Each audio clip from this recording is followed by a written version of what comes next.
नमस्कार मंडळी, रोडविल राणे या यूट्यूब चॅनलवर तुमच्या सगळ्यांचं स्वागत आहे। हे स्वागत आहे पन्हाळा सिरीजसाठीचं। आपण बहुप्रतीक्षित अशी पन्हाळा सिरीज पुन्हा एकदा सुरू करतोय। तुम्हाला कल्पना असेल की पावसाळ्यामध्ये आपण सिरीज होल्ड केली होती, मुसळधार पाऊस असल्यामुळे शूट होणं शक्यच होत नव्हतं। तर आता पुन्हा एकदा आपण पन्हाळा सिरीजची सुरुवात करतोय। याच्यापूर्वी बऱ्याच पन्हाळ्यावरच्या व्हिडिओ तुम्ही पाहिले असतील, तर या पन्हाळा सिरीजची विविध लोकांनी सुरुवात केली असेल ते 4 दरवाजापासून किंवा 3 दरवाजापासून अगदीच डोक्यावरून पाणी बाजीप्रभू देशपांडेंचा जो चौक आहे, त्यांचं जे शिल्प आहे त्या चौकापासून। पण आपण या पन्हाळा सिरीजची सुरुवात करणार आहोत महादेव आप्पाचा डबरा किंवा महादेवाचा डबरा या 2 नावाने ओळखल्या जाणाऱ्या या जागेपासून। आता ही जागा कुठे हे तुर्तास तरी मी तुम्हाला सांगणार नाही, कारण ते हार्डकोर ट्रेकरचं काम आहे। ती मंडळी येतील आणि ती लोक शोधतील, पण जनरल पब्लिकला जर ह्या गोष्टी कळल्या तर पुन्हा एकदा इथे आपल्याला अस्वच्छता आणि सगळ्या गोष्टी दिसतील। त्यामुळे ही प्लेस, ही जागा आम्ही तशीच खाजगी अशी ठेवतोय निवडक लोकांसाठी। ज्या मंडळींना अगदीच त्याबद्दलची आतुरता आहे ती मंडळी स्वतःहून शोधत येतीलच। त्याचे हिंट्स आम्ही नक्कीच या व्हिडिओमध्ये देऊ। ही समोर तुम्हाला महादेव आप्पाचा डबरा किंवा महादेवाचा डबरा सांगण्याचं कारण म्हणजे या ठिकाणी आपल्याला दिसते ती महादेवाची पिंड आणि त्या पिंडीकडे नजर ठेवून उभा असलेला नंदीसुद्धा। आता नंदीच्या समोर सुद्धा एक पिंडी तिकडे कोरलेली आहे आणि इथे स्वतंत्र पिंडी आहे आणि त्याच्यावरती तो कलशसुद्धा आहे की ज्यामधून पाण्याचा किंवा दुधाचा अभिषेक होत असतो। आता असं म्हटलं जातं की जेव्हा दुसऱ्यांदा पन्हाळा हस्तगत करायचा होता, दुसऱ्यांदा म्हणजे कधी, जेव्हा आग्र्याची सुटका महाराजांची झाली आणि त्यानंतर जेव्हा महाराजांनी पुन्हा ठरवलं की आता जे स्वराज्याचे जे गडकिल्ले ते पुन्हा एकदा जे दुसऱ्यांकडे गेलेले आहेत, जे पारतंत्र्यात गेलेले आहेत ते पुन्हा एकदा स्वराज्यात घ्यायचे, त्यावेळी महाराजांनी ही पन्हाळ्याची मोहीम अण्णाजी दत्तो यांच्या नेतृत्वाखाली कोंडाजी फर्जंद आणि त्यांच्यासह 60 मावळे अशी ही अत्यंत धाडसी मोहीम त्यावेळी राबवली गेली। आणि अण्णाजी दत्तोंसोबत एक छोटासा चमू हा साधारण आमच्या माहितीनुसार कोकण दरवाजाच्या इथे कुठेतरी दबात धरून बसला असू शकतो। आणि हे जे कोंडाजी फर्जंद यांच्यासोबत जे मावळे गडावर चढले ते कदाचित या ठिकाणाहून चढले असण्याची शक्यता आहे। आणि मग महादेवाचा डबरा किंवा हे शिल्प असं एकदमच आडवाटेवर का आणि कोणी कोरलं असेल हा प्रश्न साहजिक आहे पडणं। तर त्याचं उत्तर असं असू शकतं की पन्हाळ्यासारखा महत्त्वाचा किल्ला, महत्त्वाचं लष्करी ठाणं ज्या अर्थी स्वराज्यात परतलंय आणि ते स्वराज्यात परतल्यानंतर ज्या जागेमुळं ते स्वराज्याला मिळालं त्या जागेचा तिथे मान ठेवण्यासाठी म्हणून, अर्थात मावळ्यांनी इकडे चढाई करण्यापूर्वी अगदी हळू आवाजात स्वतःला एक आत्मविश्वास निर्माण होण्यासाठी हर हर महादेवाची गर्जना दिली असेल। अर्थात शत्रूपर्यंत तो आवाज जाणार नाही, आपापसात आपण म्हणतो ना की चला ठीक आहे हर हर महादेव, चला चढाई करूया, तर तो साधारण त्याचं एक स्मरणार्थ म्हणून कदाचित ही महादेवाची पिंडी आणि इथे हा नंदी कोरला गेला असू शकतो असं मला वाटतं। ही जागा मला सुद्धा माहीत नव्हती। या जागेपर्यंत आम्हाला पोहोचवलं त्यातली 2 मंडळी इथे आहेत, गिरीश खेडेकर आणि तेजस, आणि एक सिद्धेश चव्हाण म्हणून आपला मित्र आहे तो खाली आहे। या सगळ्यांची ओळख मी खास करून तुम्हाला कोकण दरवाजाची इथे करून देणारच आहे। तुर्तास या महादेव आप्पाचं दर्शन घेऊया आणि इथून बाहेर पडूया। आता या पन्हाळ्याची सुरुवात या महादेव आप्पा डबऱ्याच्या इथून केल्यानंतर आपण थेट जाणार आहोत 4 दरवाजा, किंवा एक काम करूया 4 दरवाजा जिथून सुरुवात झाला, 4 दरवाजाचे जे भग्नावशेष आहेत आणि पहिला दरवाजा अस्तित्वातच नाही आहे पण त्याची जागा आणि त्याच्यापूर्वी लागते ती वीर शिवा काशीद यांची समाधी, तर त्या ठिकाणाहून आपण आता सुरुवात करणार आहोत। तुर्तास तुम्हीही दर्शन घ्या महादेव आप्पा डबऱ्याचं आणि मग आपण पुढचा प्रवास सुरू करूया।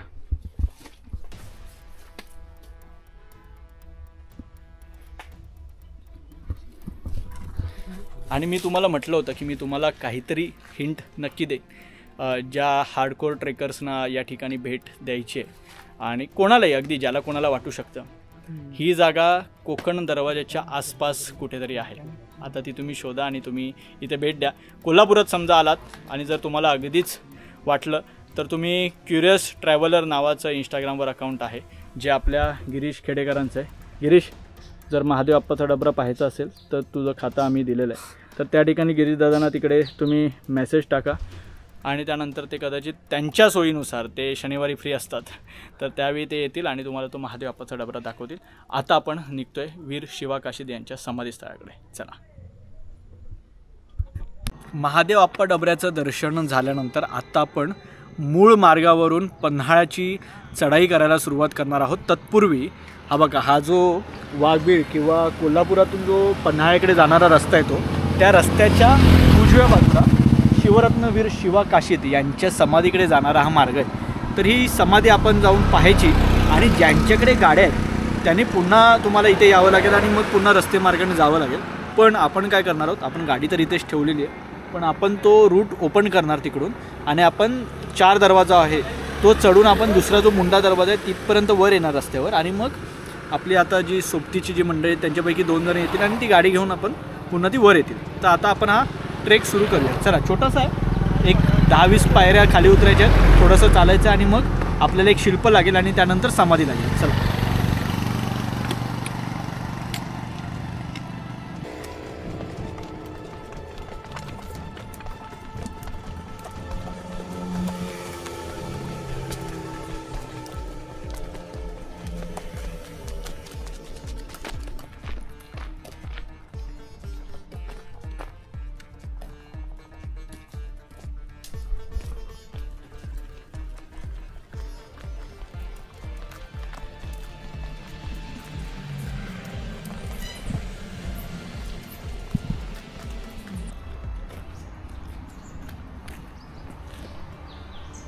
शिवरायांचं एक आज्ञापत्र या ठिकाणी लावलेलं आहे आणि त्या व्यतिरिक्त या ठिकाणी जो पन्हाळगडाचा म्हणजे पावनखिंडीचा जो संग्राम घडला तर मग तो टप्प्याटप्प्याने त्याची काही शिल्प या ठिकाणी तयार करून लावण्यात आली.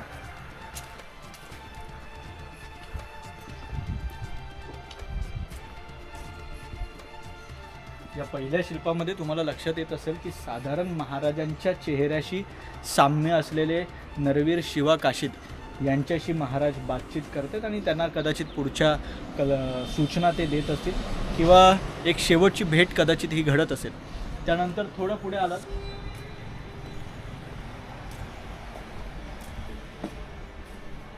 की महाराज आणि त्यांच्यासोबतचे मावळे एका वाटेने जात आहेत आणि राजा कसा असावा तर शेवटच्या क्षणीसुद्धा नरवीर शिवा काशीद जेव्हा मृत्यूच्या दिशेनं प्रस्थान करत होते त्यावेळी आपल्या लाडक्या मावळ्याचं म्हणजे त्याच्याबद्दलची आस्था, त्याच्याबद्दलची काळजी ही महाराजांच्या डोळ्यात त्या शिल्पातही दिसते की ते वळून मागे पाहत आहेत की शिवा काशीद मृत्यूच्या दिशेनं पाऊल ठेवत आहेत. यापुढे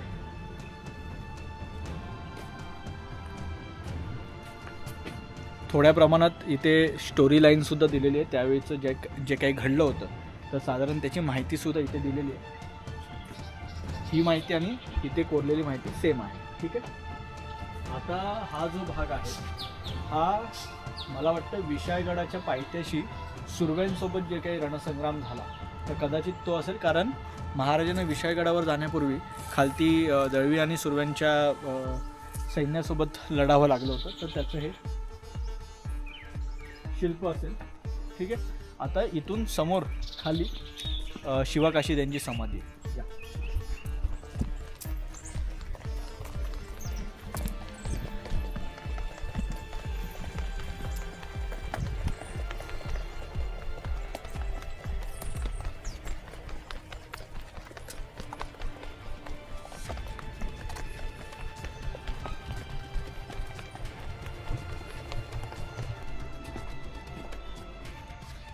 इतिहासानं जरी या नरवीर शिवा काशीद यांच्या बलिदानाची, यांच्या शौर्याची कागदोपत्री दखल घेतली नसली तरीही त्यांचं शौर्य, त्यांचं बलिदान लपत नाही. पिढ्यानपिढ्या आपल्याकडे नरवीर शिवा काशीद यांच्या या बलिदानाच्या गोष्टी सांगितल्या जातात, त्यांची कथा आपल्याला सांगितल्या जातात. त्याच नरवीर शिवा काशीद यांची समाधीच्या वर दिसते ती शिवपिंड. या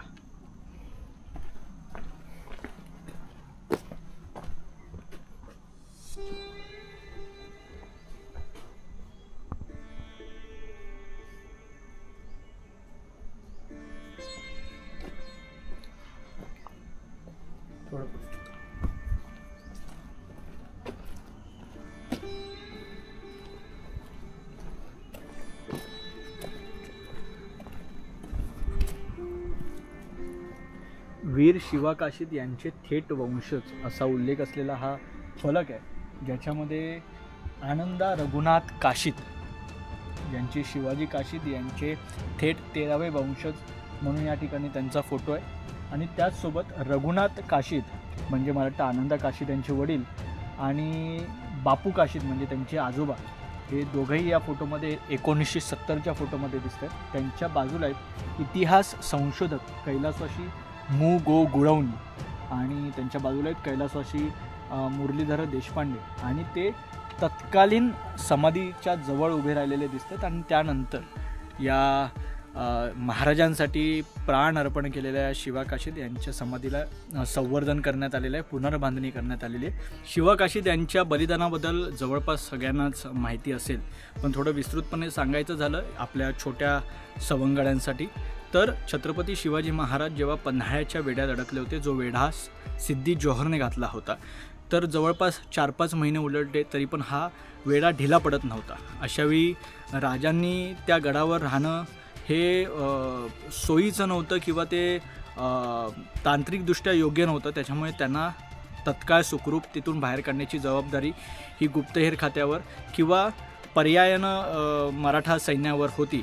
मग अशावेळी शिवाजी महाराजांच्या नेतृत्वाखाली आणि बहिर्जींनी दाखवलेला पन्हाळा ते विशाळगड या मार्गावर एक वाट ठरवली गेली आणि त्या वाटेवर महाराजांनी एका अमुक दिवशी अमुक वेळेला निघायचं ठरलं.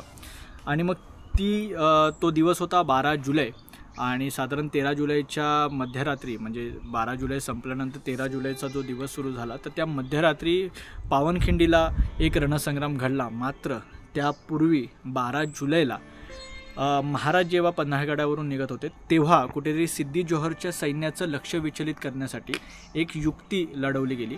त्यामध्ये शिवा काशीद यांनी प्रति शिवाजी बनून सिद्धी जोहरच्या छावणीमध्ये जायचं, तिथे सरेंडर करायचं आणि काही वेळ तिथे घालवल्यानंतर जेणेकरून जोपर्यंत शिवा काशीद हे दस्तूरखुद्द शिवाजी नाही आहेत हे कळत नाही तोपर्यंत जितका वेळ दवडता येईल तितका दवडायचा आणि त्यावेळेत शिवाजी महाराज हे राजदिंडी मार्गे सुखरूप पन्हाळ्यातून बाहेर पडतील आणि जितक्या वेगानं विशाळगडापर्यंत जाता येईल तितकं ते जातील असं साधारण प्रयोजन ठरलं.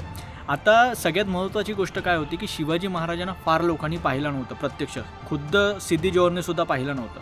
त्यांना पाहणारी 2च माणसं त्या शत्रू सैन्यात होती सिद्धी जोहरच्या. पहिला म्हणजे फाजल खान, अफजल खानाचा मुलगा जो पळालेला होता, रुस्तमे जमान एक होता आणि मला वाटतं बाजी घोरपडेंनी पाहिलेलं होतं छत्रपती शिवाजी महाराजांना. त्याच्यामुळे ही 3च माणसं होती की जी पाहून ओळखू शकणार होते की हे शिवाजी आहेत की नाही. सुरुवातीच्या टप्प्यामध्ये शिवा काशीद सिद्धी जोहरच्या छावणीत गेल्यानंतर सिद्धीच्या समोर त्याला नेण्यात आलं आणि मग सिद्धी जोहरच्या समोर गेल्यानंतर शिवा काशीद हेच शिवाजी आहेत असा सिद्धी जोहर याचा समज झाला आणि बराच वेळ तो त्यांच्या छावणीमध्ये त्यांना एक राजा म्हणून त्यांना तो मान देण्यात आला. पण काही अंतरानं फाजल खान आणि ही बाकीची सगळी मंडळी छावणीमध्ये आली. त्यांना ती माहिती परत कळल्यानंतर, कारण ही सगळी मंडळी पन्हाळ्याच्या वेगवेगळ्या भागामध्ये गस्त घालायला होती किंवा त्यांच्या नेतृत्वाखाली पूर्ण आदिलशाही सैन्यानं पन्हाळ्याला वेढा घातला होता. मग जशी बातमी पोचली की शिवाजी पकडला गेला आहे त्यावेळी ही सगळी मंडळी जिथून होती तिथून पळत सिद्धी जोहरच्या छावणीकडे आले. आणि मग काय झालं की सैन्याचा वेढासुद्धा ढिला पडला, कारण त्यांना लक्षात आलं की अरे जर आपला शत्रू पकडला गेला आहे तर आता आपण कशाला वेढा देतोय. त्यामुळे तो एक ढिला पडला गेला. त्यामुळे महाराज छत्रपती शिवाजी महाराज हे सुखरूपपणे राजदिंडी मार्गे मसाई पठार आणि पुढे पांढरपाणीच्या दिशेने ते निघाले. आणि मग जेव्हा हा फाजल खान वगैरे सगळे आले आणि त्यांनी सांगितलं की अरे हे तर शिवाजी महाराज नाही आहेत, हा कोणीतरी तोताही आलेला आहे, त्यावेळी सिद्धी जोहरची आग तळपायातून मस्तकात येली आणि या सिद्धी जोहरनं रागाच्या भरामध्ये शिवा काशीद यांचा शिरच्छेद केला. आणि नरवीर शिवाजी काशीद यांनी आपले प्राणार्पण करून छत्रपती शिवरायांना पर्यायानं स्वराज्याला एक जीवदान दिलं आणि त्यांच्या निमित्तानं हे स्वराज्य जिवंत राहिलं. तर अशा नरवीर शिवा काशीद यांच्या चरणी आपण नतमस्तक होऊया आणि आता पुढच्या 4 दरवाजाच्या दिशेने पुन्हा एकदा प्रयाण करूया. या शिवा काशीद यांच्या समाधीचं दर्शन घेतलं. येताना आपण या वाटेनं आलो, बरोबर आहे. आता आपल्याला या समोरच्या वाटेनं सरळ जायचं आहे. 4 दरवाजाचा जो पहिला दरवाजा लागतो, जो अर्थात आत्ता अस्तित्वात नाही आहे, पण त्या मार्गे आपण जाणार आहोत आणि मी तुम्हाला तत्कालीन ते फोटो जे होते ते मी तुम्हाला साईडला दाखवेल. त्याच्यानंतर दुसरा जो दरवाजा आहे की जो बऱ्यापैकी सुस्थितीत आहे, ज्याला मुंडा दरवाजा म्हटला जातं, तिथून तो रूट बाहेर पडेल आणि अगेन आपण जो रस्त्यावरून जातो तिकडे तो इंटरसेक्ट होईल, तिथे जाऊन तो मिळेल. त्याच्यामुळे तो मी ड्रोनच्या माध्यमातून तुम्हाला दाखवतो. तुर्तास हा ट्रेक आपण सुरू करूया. चला.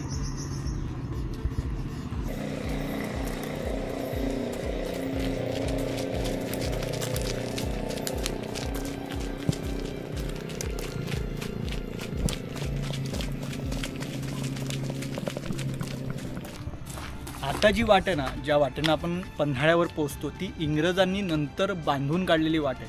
त्याच्यामुळे आत्ता आपण जी चालतोय ती मूळ वाट आहे. वरच्या बाजूला जो रस्ता दिसतो ज्याने तुम्ही पन्हाळ्यावर जाता ती इंग्रजांनी बांधलेली, हे एवढं लक्षात राहू द्या. चला.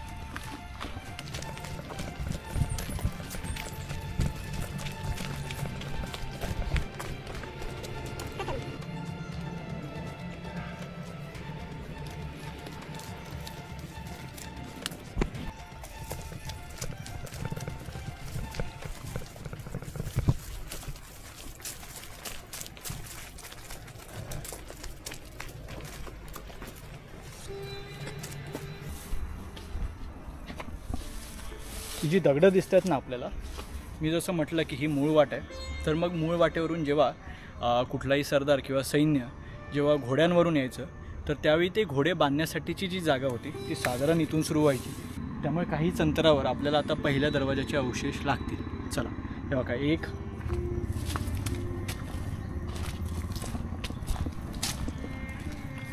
2 3. आता हे वेगळ्या धाटणीचे आहेत बघा. हे समजा बघा, हा रोप इथून टाकला, अशा पद्धतीने काढला आणि तो हे केला. हा जो पहिला प्रकार बघितला, रोप घेतला, पलीकडून बांधला आणि घोडे इथे बांधून त्यांना इथे ठेवलं आणि पुढची वाट चालत सुरू होती.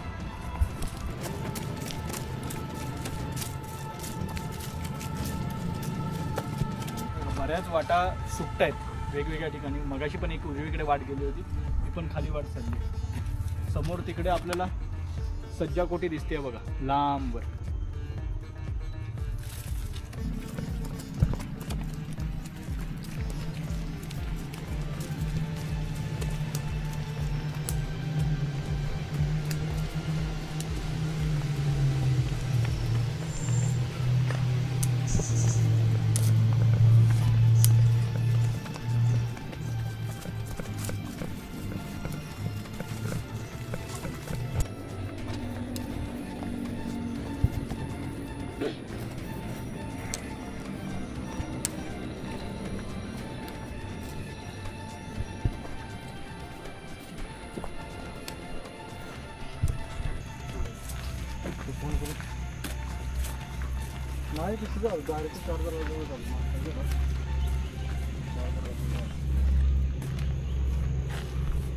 या ठिकाणी आल्यावर तुम्हाला लक्षात येईल की 4 दरवाजापैकी जो पहिला दरवाजा होता तो साधारण या ठिकाणी असण्याची शक्यता नाकारता येत नाही. त्याच्या मागची कारणं अशी की 4 दरवाजा जो उद्ध्वस्त केला गेला तो 4 दरवाजापैकी पहिला दरवाजा उद्ध्वस्त केला गेला.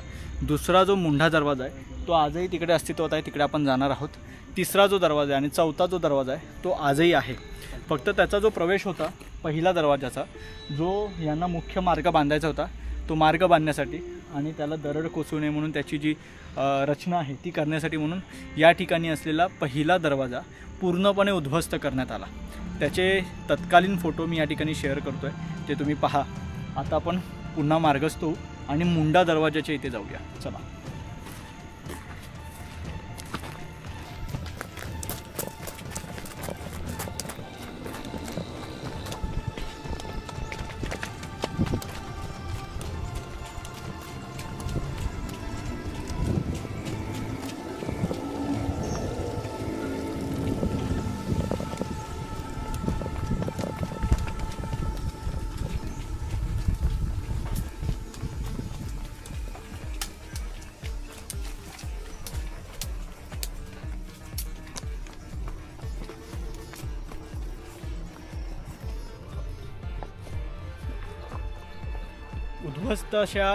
उद्ध्वस्त अशा पहिल्या दरवाजातून तुम्ही थोडा पुढे चालत आलात की हे बघा, तुम्हाला डावीकडे हे 2 बलदंड बुरुज दिसत असतील, ते आहेत मुंडा दरवाजाचे. हा आता समोर दिसतोय तो मुंडा दरवाजा. आता मुंडा दरवाजापर्यंत पोहोचलो आहे आपण. पण आता याच्या पुढची माहिती ना मी मुद्दामून जुन्या फुटेजमधली देतो. तर आता मी इथून जुनं फुटेज सुरू करतो आहे, कारण आम्ही इकडून मुंडा दरवाजा, साधोबा तळं आणि त्याच्यानंतर तिसरा आणि चौथा दरवाजा एक्सप्लोअर केला होता. फक्त मागच्या वेळी हा पहिला दरवाजा किंवा ही वाट आम्ही एक्सप्लोअर केली नव्हती. त्याच्यामुळे आता आपण इथपर्यंत वर आलो आहे. ते फुटेज पहा वरपर्यंत. छान पाऊस वगैरे आहे आणि तुम्हाला ते कळेल की मी पावसामध्ये ही सिरीज होल्ड का केली होती आणि आता का आलो आहे. तर ते फॉग कशा पद्धतीने जमत होतं या सगळ्या गोष्टी कळतील. मग तिकडून आपण पुन्हा खाली उतरू, नागझरी तीर्थ, त्याच्यानंतर हरिहरेश्वर मंदिर आणि त्या सगळ्या गोष्टी पाहून वरती आपण कालीबुरुजाच्या दिशेनं प्रस्थान करूया. पराशर गुहा पण पाहिजे. चला जुनं फुटेज. नमस्कार मंडळी, रोड विल राणे या यूट्यूब चॅनलवर तुमच्या सगळ्यांचं स्वागत आहे. आत्ता आपण आलो आहोत पन्हाळा दुर्ग पाहायला. प्रणालक दुर्ग, ब्रह्मगिरी, पन्नगालय किंवा पराशर आश्रम अशा विविध नावांनी प्रसिद्ध असलेला हा पन्हाळा दुर्ग आपण आज पाहणार आहोत. पन्हाळा म्हटल्यानंतर काही निवडक ठिकाणांची नावं तुमच्या डोक्यात फिट बसली असतील, जसं की सज्जाकोटी असेल, अंधार बावडी असेल, 3 दरवाजा असेल.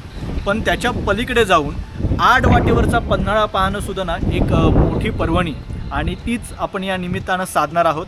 8 वाटेवरचा पन्हाळा आपण पाहणार आहोत. माझ्या मागे तुम्हाला शिवा काशीद यांचं शिल्प दिसत असेल, पुतळा दिसत असेल, तर त्यांच्या हातामध्ये ना एक शस्त्र आहे. तर ते शस्त्र आहे विटा. ओके, हे विटा शस्त्र साधारण कसं वापरलं जातं तर हातात पकडलं जातं आणि भाला सदृश्य ते शस्त्र असताना ते वरती असं टाकलं जातं. समोरच्या शत्रूच्या छातीत ते घुसलं की ते पुन्हा खेचून मागे घेता येतं. त्याच्यामुळे तुमच्या हातात ते शस्त्र पुन्हा येतं. तर अशा पद्धतीने हे साधारण विटा शस्त्र वापरलं जातं. ठीक आहे, आता आपल्याला पन्हाळा दुर्गाची ही भ्रमंती सुरू करायची आहे. त्याची सुरुवात कुठून होते? जनरली तुम्ही आलात तर तुम्हाला थेट बाजीप्रभूंचं शिल्प आहे मुख्य चौकामध्ये, तर तिकडे नेलं जातं. ओके, कारण तिकडून जवळ अंधार बावडी आणि 3 दरवाजा आहे. मात्र पन्हाळ्याची मूळ सुरुवात ही 4 दरवाजापासून होते. अर्थात तो काही कारणांमुळे इंग्रजांनी पाडला होता. त्यात कारण काय ते मी खाली जाऊन सांगतो. पण तो 4 दरवाजा बरोबर शिवा काशीदांचं जे शिल्प आहे त्याला लागून खेटून या 4 दरवाजाचे आपल्याला काही अवशेष दिसतात. तर त्याच्यापैकी दरवाजा क्रमांक 2 मुंडा दरवाजा आता आपण जाऊन पाहूया. त्याच्यानंतर आपल्याला हे बघा, तिथून थोडं क्रॉस पुढे गेलं ना की आपल्याला दरवाजा क्रमांक 3 आणि 4 असं दिसणार आहे. आणि थोडं तुम्ही इथे या ठिकाणी पाहिलं तर तुम्हाला साधोबा तळं आणि साधोबा दर्गा हे सुद्धा पाहायला मिळतं. पण तत्पूर्वी त्या सगळ्याची माहिती देण्यापूर्वी आपण जाऊन दरवाजा क्रमांक 2 अर्थात मुंडा दरवाजा पाहूया. चला.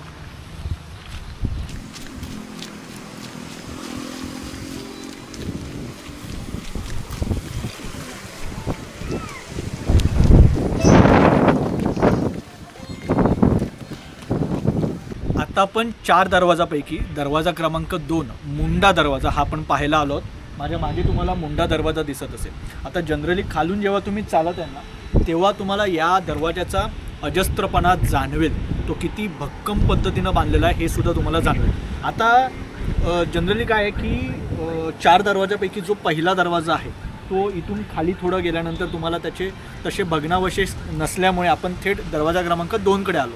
आता तिकडे जायचं असेल तर खालीच शिवा काशीद यांची समाधी आहे. तिकडून तुम्हाला त्या ठिकाणी जाता येतं. तिथे साधारण घोड्याची पागा सदृश्य एक चौथरे वगैरे आहेत. त्याच्या पलीकडे तिथे कुठलेही भग्नावशेष नाही. इथून तुम्ही वर आलात की तुम्ही या मुंडा दरवाजाकडे येतात. आता मुंडा दरवाजा का, तर मुंडा या शब्दाचा साधारण अर्थ हा खांदा सांगितला जातो. ठीक आहे, मग आपण असा एक तर्क इथे लावू शकतो की खालचा पहिला दरवाजा म्हणजे अंग, खालचा देह, त्याच्यानंतर हा खांदा म्हणजे दुसरा मुंडा दरवाजा, आणि याचं शिर म्हणजे दरवाजा क्रमांक 3 आणि 4. आता आपल्याला तिकडे जायचंच आहे. ठीक आहे, आता हा 4 दरवाजा भग्नावस्थेत का आहे तर 1844 साली इंग्रजांनी हा दरवाजा पाडला. म्हणजे 4 दरवाजा पूर्ण, पहिला, दुसरा, तिसरा, चौथा, अर्थात पूर्ण पाडले नाही, तोफा लावून ते उडवून टाकले. जेवढा भाग ढासळला तो ढासळला आणि मग त्यानंतर हे भग्नावस्थेतच आहे तेव्हापासून. आता इंग्रजांनी का पाडला तर साधारण 1837 साली छत्रपती शिवाजीराजे चौथे यांचा जन्म झाला आणि 1844ला येईपर्यंत म्हणजे साधारण एक 7 वर्ष त्यांचं जेव्हा वय होतं तेव्हा इकडे कोल्हापूर गादीची जी काही इतर मंडळी होती, इतर प्रतिनिधी होते, सेनाधिकारी होते, त्यांच्यापैकी काहींनी एकत्र येऊन इकडे बंड केलं. आता हे बंड केल्यानंतर यांनी काय केलं, ते तिथेच थांबले नाहीत. त्यांनी पन्हाळा आणि पावनगड याच्यावर आपला सगळा बंदोबस्त केला, तो जिंकून घेतला. स्वतःच्या कंट्रोलमध्ये आणि यांनी सातारा गादीचे जे इंग्रजांचा जो तिकडचा प्रतिनिधी होता त्याला अटक करून पन्हाळ्यावर आणून ठेवलं. आता इथे इंग्रजांचा इगो हर्ट झाला, कारण तर तोपर्यंत जवळपास इंग्रजांनी कंट्रोल घ्यायला सुरुवात केलेली होती संपूर्ण सबंध भारतावर. ठीक आहे, तर मग इथे इंग्रजांचा इगो हर्ट झाल्यानंतर इंग्रजांनी या बंडकर्त्यांचं निपात करण्यासाठी म्हणून त्यांचं सैन्य पाठवलं. आणि मग इंग्रजांनी काय केलं, खालून तोफा लावायला सुरुवात केली. पहिली तटबंदी फोडली, त्याच्यानंतर गडावर प्रवेश केला, बंडकर्त्यांचा सगळा समाचार घेतला, पुन्हा पन्हाळ्यावर स्वतःचा कंट्रोल घेतला, ते जिंकून घेतलं. आणि मग त्याचा राग म्हणून हा पन्हाळ्याचा जो 4 दरवाजा आहे तो नेस्तनाबूत केला, तोफा लावून तो फोडून टाकला. म्हणजे याचा अर्थ तुम्हाला कळलं, 4 दरवाजा म्हणजे मूळ पन्हाळ्याची सुरुवातच या 4 दरवाजापासून होते. म्हणजे याचा हा जर तुम्ही सगळ्या आजूबाजूचा हा सगळा पसारा पाहिला तर तुम्हाला लक्षात येईल की इकडून तुमची ही सुरुवात आहे, तिकडून आल्यानंतर तुम्ही मुख्य गडावर प्रवेश करता, त्याच्यानंतर मग 3 दरवाजा, अंधारबावडी या सगळ्या गोष्टी लागतात. आता इथून बाहेर पडूया. मुंडा दरवाजा तुम्हाला सगळे शॉट्स तुम्ही पाहिला असाल, मुंडा दरवाजा तुम्हाला अंदाज आला असेल. थोडे इथे पाहिला तर तुम्हाला असं लक्षात येईल की ह्या देवड्या आहेत. म्हणजे याची तुम्हाला याचा जो स्तर कळतो आहे तो साधारण शिड्यांपासून इथे थोडं पुढे, सॉरी शिड्या नाही, पायऱ्या. ठीक आहे, तर ह्या पायऱ्यांच्या वरती हा सगळा हा बुरुज क्रमांक 1, तो बुरुज क्रमांक 2. समोर तुम्हाला तिकडे सज्जाद सदृश्य बांधकाम दिसत असेल. या बाजूला कदाचित ह्या बुरुजाची ही बाजू आहे ना, तर इकडे कदाचित त्यांची देवडी असू शकते जी आता पडलेल्या अवस्थेत आहे.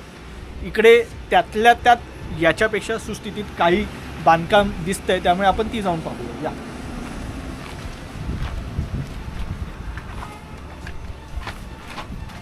इथे साहजिक असा अंदाज आहे, कारण जर तुम्ही पाहाल तर याची लेवल खाली आहे, पायऱ्या खालच्या बाजूला आहेत, त्याच्यामुळे हा जो भाग आहे, देवडी तर इकडे आहे. आता देवडी का, तर इथे जे देखरेखीसाठी जे सैन्य तैनात असतं तर त्यांच्या विश्रांतीसाठी जे काही तुकडी असेल, एक 15-20 जणांची तुकडी असेल, तर त्यांच्या विश्रांतीसाठी म्हणून ही जागा तिथे राखीव ठेवली जाते. यापुढे आता मी मगाशी म्हटलं तसं की त्याची लेवल कदाचित जर खाली असेल तर हा जो भाग आहे जिथे आता अस्तित्वात काही नाही आहे, सगळं पडलेलं आहे. थोडं पुढे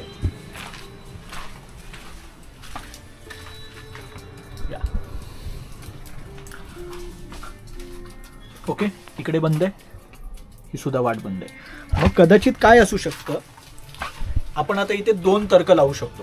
एक तर हा भाग मलब्याखाली आहे, एवढं तर आपल्याला कळलं. असं असू शकतं की तो स्तर खाली असल्यामुळे खाली उतरण्यासाठी आणि उतरून खाली एखादं तळघर असण्याची शक्यता नाकारता येत नाही. इथून पायऱ्या खाली गेलेल्या असू शकतात आणि मग खालून फिरून तुम्ही खालच्या बाजूला, कारण आता वरून पायऱ्या वगैरे नाही तिथे उतरण्यासाठी, मग कदाचित खालून इथे वर येण्यासाठीची जागा असू शकते. किंवा दुसरा की इथे शौचकूप असू शकतं, कारण आता एवढे सगळे 35-40 मंडळी जर इथे देखरेखीसाठी तैनात असतील, त्यांच्यासाठी शौचकूपाची सोय तर केली पाहिजे. मग कदाचित इथे तो असण्याची शक्यता नाकारता येत नाही. त्यामुळे हे 2 पर्याय आहेत. इकडची जी सगळी संवर्धन करणारी मंडळी आहेत त्यांना विनंती आहे की तुम्ही जरूर या दरवाजाकडे यावं आणि याचं हा जो मलबा आहे तो काढावा, जेणेकरून खाली नेमकं काय आहे हे आपल्याला कळेल. आता इथून बाहेर पडायचं आहे आपण. आता मुंडा दरवाजा पाहून झालेला आहे. आपण काय करू, समोरच्या बाजूला ना साधोबा तळ आहे आणि त्याच्याच बाजूला साधोबा दर्गा आहे, त्याची साधारण माहिती घेऊ आणि मग थोडं एक 25-30 पावलं चालून आपल्याला दरवाजा क्रमांक 3 आणि दरवाजा क्रमांक 4 पाहत आहे. आता ठीक आहे, आता नाही सांगत, थोडं पुढे गेल्यावर सांगतो की नेमकं पन्हाळा फिरायचा कसा, म्हणजे आता पन्हाळा येऊन पर्यटकासारखा फिरायचा की गडप्रेमीसारखा फिरायचा, तो कसा फिरायचा तो मी तिथे जाऊन सांगतो. चला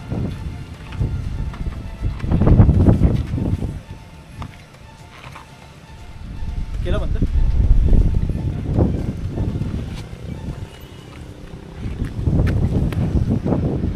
हे बघा ही जी वास्तू होती, आता आपण तिथे जाऊन आलो. हे आता वरचं सगळं स्ट्रक्चर हे हसलेलं आहे. आता इथून बाहेर पडूया. हा रस्ता तुम्हाला दिसतोय, ठीक आहे, तिकडे चौकी आहे, तिकडे तुम्हाला काय गाडीचं वगैरे जे काही शुल्क आहे ते भरून तुम्हाला आतमध्ये प्रवेश मिळतो. इथे आपण मगाशी बघितलं तसं शिवाकाशी त्यांचा शिल्प पुतळा, तिथून आपल्याला इथे खाली यायचं आहे. ठीक आहे, हा इथे दरवाजा आहे आणि मी मगाशी म्हटलं तसं ते साधोबा तळं तिकडे जाऊच. आता किल्ले पन्हाळगड नावाचा इथे बोर्ड लागलेला आहे आणि आपल्याला आता तिकडे जायचं, तो बघा हा रूट. ठीक आहे, चला. हां, अर्थात तिकडे जाण्यापूर्वी आता आपण साधोबा तळ्याची माहिती घेऊया. साधोबा तळ्याकडे आपण पोचलो आहोत। साधोबा तळं आणि पराशर तीर्थ अशी 2 नावं याला आहेत। आता पराशर तीर्थ का म्हणतात तर पराशर ऋषींचा फार मोठा काळ इकडे त्यांचं वास्तव्य होतं, त्याच्यामुळे इथे काहीच अंतरावर वर गेल्यानंतर त्यांच्या गुहा लागतात, पराशर गुहा म्हणतात। तर ते जेव्हा वास्तव्यास होते तर त्यावेळी आंघोळीसाठी वगैरे त्यांनी या ठिकाणी तीर्थाचा वापर केला, म्हणून पराशर तीर्थसुद्धा म्हटलं जातं। पण त्यानंतर राजा भोज याच्या काळामध्ये उत्तरेकडून काही साधू पीर वगैरे हे सगळी लोकं दक्षिणेत इथे पन्हाळगडावर आली होती। त्यामध्ये साधुद्दीन नावाचा एक साधू होता, पीर होता, तर त्याने पण बराच काळ पन्हाळ्यावर वास्तव्य केलं। त्याचा बराचसा प्रभाव या भागावर होता आणि असं म्हटलं जातं की त्याला नागांची किंवा सापांची भाषा कळायची। काही कालावधीनंतर त्याचा मृत्यू झाला आणि मग त्याच्यावर प्रेम करणारी जी इकडची स्थानिक मंडळी होती त्यांनी त्याची कबर बांधून काढली, जी कबर या दर्ग्याच्या आतमध्ये आहे। त्यानंतर आदिलशहाचा अंमल जेव्हा या सगळ्या परिसरावर आला आणि खास करून पन्हाळ्यावर आला, तर त्यावेळी आदिलशहाच्या कारकिर्दीमध्ये इकडे खास दर्गा बांधण्यात आला आणि जे छोटंसं तीर्थ होतं तर त्या ठिकाणी हे तळं बांधण्यात आलं। आता जिथे दर्गा आहे म्हणजे साधुद्दीनचं अपभ्रंश, कारण मराठी जन असल्यामुळे त्यांना साधुद्दीनचं साधोबा झालं, लोक त्यांना आधीपासून साधोबाच म्हणायचे, मग त्यामुळे साधोबा तळं आणि साधोबा दर्गा असं याचं नामकरण झालं। त्याच्यामुळे आता जे दिसतंय ते तेव्हाचं पराशर तीर्थ, आता जर साधोबा तळं आणि समोर दिसतोय ते साधोबाचा दर्गा। आता असं म्हटलं जातं की जर कोणाला विषबाधा म्हणजे सर्पदंश वगैरे झाला तर त्याला इथे आणलं जातं आणि या दर्ग्यात ठेवलं जातं आणि तो त्या बाधेपासून त्याला मुक्तता मिळते, अशी आख्यायिका सांगितली जाते। अर्थात त्यातलं सत्य आपल्याला माहीत नाही, पण साधारण असं जागृत असलेलं एक दर्ग्याचं स्थान आपल्याला इथे पाहायला मिळतं। आता इथून बाहेर पडूया। इथून आपल्याला आता 4 दरवाजापैकी तिसरा आणि चौथा दरवाजा पाहायचा आहे। चला।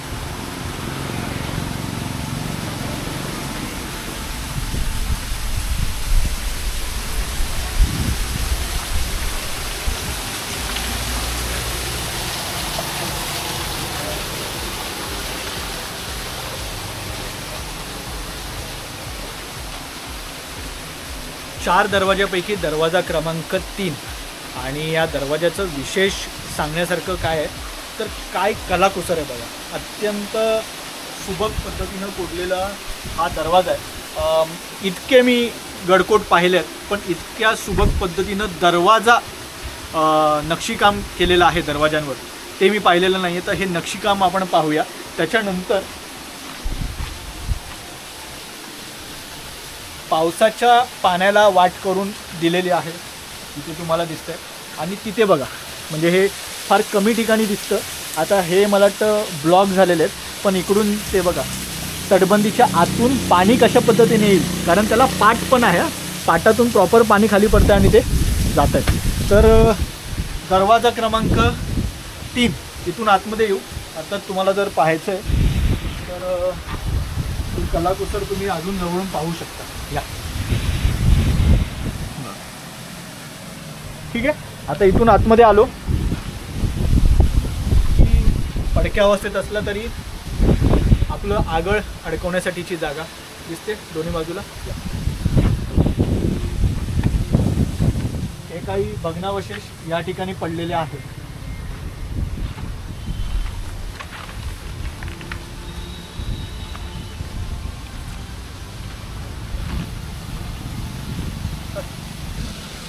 वर आल्यानंतर तुम्हाला थोडंसं विस्तृतपणे ह्या सगळ्या गोष्टी दिसतील।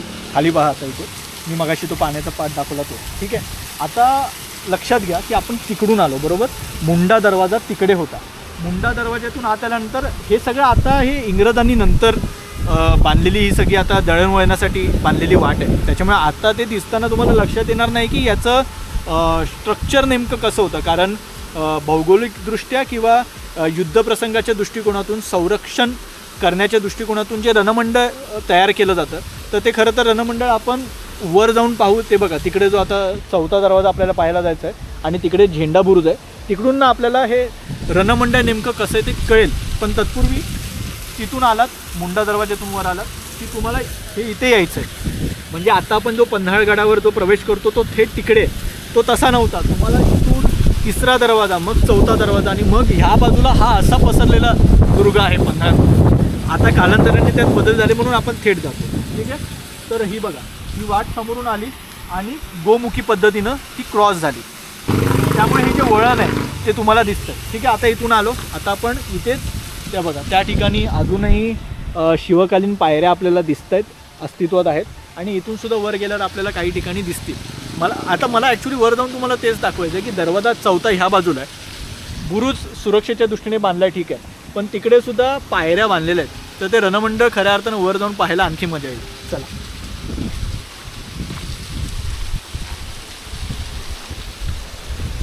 ॲज युजल महाराष्ट्रातले गडकिल्ले आहेत म्हटल्यावर तिथे काही ना काहीतरी पडलेलं पाहिजे. तो तर इंग्रजांनी पाडला, हा आमच्या लोकांनी पाडला. चला.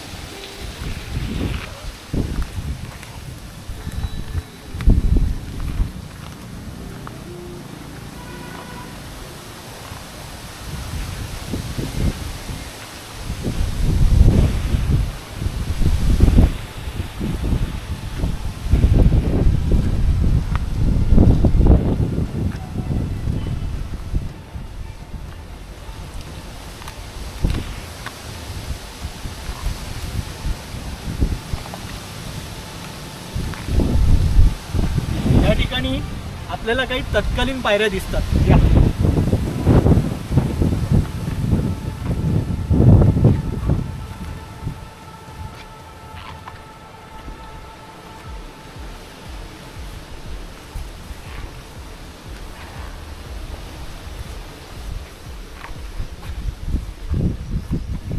आणि पुन्हा एकदा आपलं स्वागत करतो तो बलदंड बुरुजाच्या मागे लपलेला दरवाजा क्रमांक 4. जो 4 दरवाजा आता पूर्णत्वास गेलाय, तो 4था दरवाजा हा. या आता छोटेखानी दरवाजा आहे, म्हणजे प्रवेशद्वार. मुंडा दरवाजा आपण बघितला तो अक्षरशः महादरवाजासारखा होता. जसं जसं तुम्ही पुढे येत आहे, दरवाजाची प्रवेशद्वाराची जी साईज आहे ती कमी कमी होत चालली आहे. पण आता आपण काय करू, हा दरवाजा तुम्हाला साधारण बाहेरून दिसतोय ना, ठीक आहे, म्हणजे हा 4था दरवाजा आहे. आतमध्ये गेल्यानंतर पुन्हा फॉलच आहे, आणि खाली उतरून तुम्हाला जो आत्ता चांगला डांबरी रस्ता बनला आहे त्यालाच तुम्ही जाऊन भेटणार आहात. तत्पूर्वी आपण झेंडा बुरुजाकडे जाऊया. चला.